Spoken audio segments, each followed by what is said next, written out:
नमस्कार दोस्तों, ट्रिकी गुरु अमित गुप्ता के YouTube चैनल में आज आपका बहुत बहुत स्वागत है। दोस्तों, यूपीएसआई की वैकेंसी आने वाली है और मुझे पता है कि बहुत से जो छात्र हैं जो सीरियस तैयारी करते हैं वो अभी से क्या बहुत पहले से ही यूपीएसआई की तैयारी में लगे हुए हैं। तो कोई भी युद्ध जीतने के लिए जरूरी होते हैं हथियार।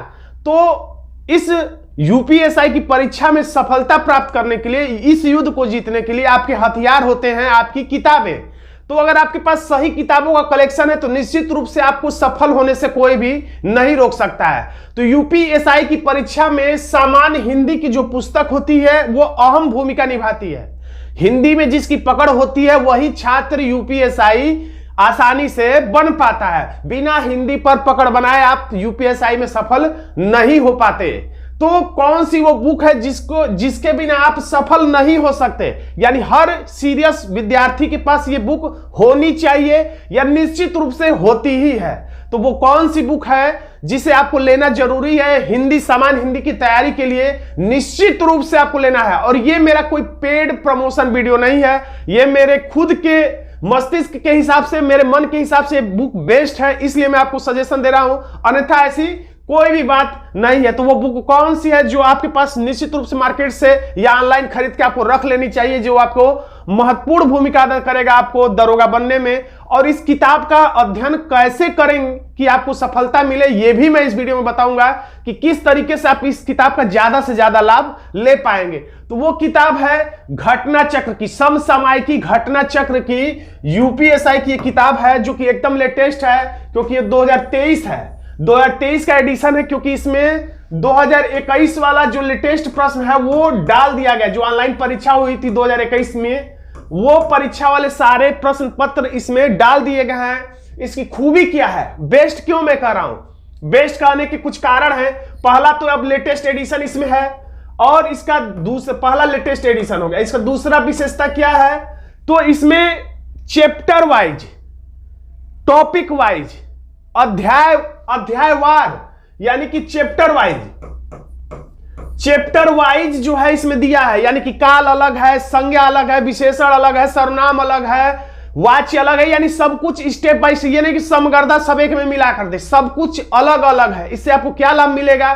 तो आप कोई भी टॉपिक पढ़ते हैं तो एक टॉपिक उठाते हैं, काल उठाएंगे तो काल उठाएंगे, विशेषण उठाएंगे तो विशेषण उठाएंगे, और फिर विशेषण मान लीजिए आपने उठाया, उसको पढ़ा, उसके बाद आप ये देखना चाहते हैं कि आपकी परीक्षा में किस स्तर के प्रश्न पूछे जाते हैं, तो डायरेक्ट इस किताब को उठाइए और विशेषण वाला चैप्टर निकालिए, उसके बहुविकल्पी सभी प्रश्नों को देख जाइए। इससे आपका कॉन्फिडेंस भी बढ़ेगा और आप जान पाएंगे कि आपकी परीक्षा में किस स्तर के प्रश्न पूछे जाते हैं। उसी स्तर को आधार बना के आप अपनी तैयारी को सही दिशा में ले जा सकते हैं। तो ये चैप्टर वाइज है, ये इसकी दूसरी विशेषता है, लेटेस्ट एडिशन है, क्योंकि इसमें 2021 और 2017 के सभी प्रश्न पत्र शामिल हैं, इसलिए आप आराम से देख सकते हैं। तो दो ये विशेषता है। तीसरी विशेषता यह है कि इसमें त्रुटियां न के बराबर, यानी कह सकते हैं त्रुटि रहित ये बुक है, इसमें त्रुटियां नहीं है। तो ये भी एक बहुत बड़ी बात है, क्योंकि मैंने देखा अधिकांश किताबों में आंसर होता है सी, लिखा रहता है बी। लिखने का तो लिखता है कि आंसर की के हिसाब से इसको मिलाया गया, इसके बावजूद भी टाइपिंग में त्रुटियां होती है। लेकिन इस किताब में मुझे त्रुटियां बहुत न के बराबर मिलती हैं, और यही इसकी सबसे बड़ी विशेषता है जो आपको दिग्भ्रमित नहीं करेगा, सही आंसर तक आपको ले जाने में मदद करेगा। तो ये इसलिए ये बेस्ट बुक है। और आगे देखते हैं हम लोग इसका। देखिए सिलेबस में, यहां पर मैं इसको जूम कर देता हूं, क्या क्या है, शायद आपको दिख रहा हो, ना दिख रहा हो। तो जब आप बुक लेंगे ऑफलाइन या ऑनलाइन तो आराम से आपको दिख जाएगा।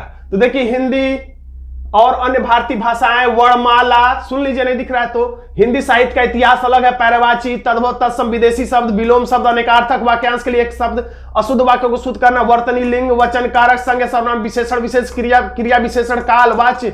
देखिए यहां तक क्रिया अलग है, क्रिया विशेषण अलग है, विशेष विशेषण अलग है, काल, वाच्य, क्योंकि काल से भी बहुत ज्यादा प्रश्न पूछे जा रहे हैं, वाच्य से भी अलग, बहुत अलग अलग तरीके के प्रश्न पूछे जा रहे हैं। अव्यय, देखिए अव्यय से यूपी पुलिस में प्रश्न नहीं पूछा जाता, लेकिन यूपीएसआई में प्रश्न पूछा जा रहा है। उपसर्ग, प्रत्यय, संधि, समास, विराम चिन्ह से भी प्रश्न पूछे जा रहे हैं। मुहावरा, लोकोक्ति, रस, छंद, अलंकार से भी प्रश्न पूछे जा रहे हैं। काव्य गुण और काव्य दोष, अपठित बोध तो पूछा ही जाता है। वाक्य रचना भी है, प्रसिद्ध कवि, लेखक, उनकी प्रसिद्ध रचनाएं, रिक्त स्थान की पूर्ति, हिंदी भाषा और पुरस्कार, पत्र पत्रिकाएं और विविध भी कुछ नए नए प्रश्न भी इसमें शामिल है। और ये नहीं कि ये इसका अपना सिलेबस है, ये वही सिलेबस बनाया गया है जिस टॉपिक से यूपीएसआई के 2021 की परीक्षा में या 17 की परीक्षा में प्रश्न पूछे गए, वही ये टॉपिक है। ये नहीं कि अपने मन से बना दिया गया है। जिस टॉपिक से प्रश्न है उसके अलावा विविध से भी प्रश्न है, तो ये सारे इसमें शामिल हैं। तो जैसे आपको पढ़ना कैसे है, मान लीजिए आप, मैंने जैसा कि अभी बताया, आपने संज्ञा सर्वनाम उठा लिया। संज्ञा सर्वनाम की परिभाषा, भेद, सब कुछ जब आप पढ़ लीजिए तो सबसे पहले संज्ञा सर्वनाम इसमें से निकाल लीजिए और उसके बहुविकल्पी प्रश्नों को आराम से आप हल कर लीजिए। इससे आपका कॉन्फिडेंस बढ़ जाएगा। और इसका मैंने डिस्क्रिप्शन में लिंक दे दिया है अमेजन का, और ये 146 रुपया का, इसके साथ साथ डिलीवरी चार्ज भी लगेगा। आप चाहें तो वहां से मंगा लीजिए या ऑफलाइन मंगा लीजिए। दोनों के रेट में बहुत ज्यादा अंतर आपको देखने को नहीं मिलेगा और लगभग समान ही रेट है। 10-20 रुपया का अंतर हो सकता है ऑनलाइन और ऑफलाइन में। और यदि आप हमसे पेन फ्री रीजनिंग सीखना चाहते हैं, यूपीएसआई के लेवल की रीजनिंग सीखना चाहते हैं, तो इस व्हाट्सएप नंबर पर आप हमसे संपर्क कर सकते हैं। खैर, आज का ये वीडियो आपको कैसा लगा और ये बुक आपको कैसी लगती है, अगर आपके पास है तो कमेंट बॉक्स में जरूर लिखिए हाँ है, और पुरानी है तो नई ले लीजिए। नई तभी लीजिएगा जिसकी बुक में कोई भी बुक हो, अगर आपके पास 2021 का प्रश्न शामिल नहीं है तो नई बुक ले लीजिए, पैसा खर्च करिए और तैयारी करिए। और ये बुक आपके पास आपको कैसी लगती है कमेंट बॉक्स में लिखना मत भूलिएगा। ये वीडियो आपको कैसा लगा ये भी कमेंट बॉक्स में लिखिएगा, और वीडियो अच्छा लगा तो वीडियो को लाइक कर दीजिएगा, इसे अपने दोस्तों में शेयर कर दीजिएगा। मिलते हैं नेक्स्ट वीडियो में, तब तक के लिए आपको बहुत बहुत धन्यवाद।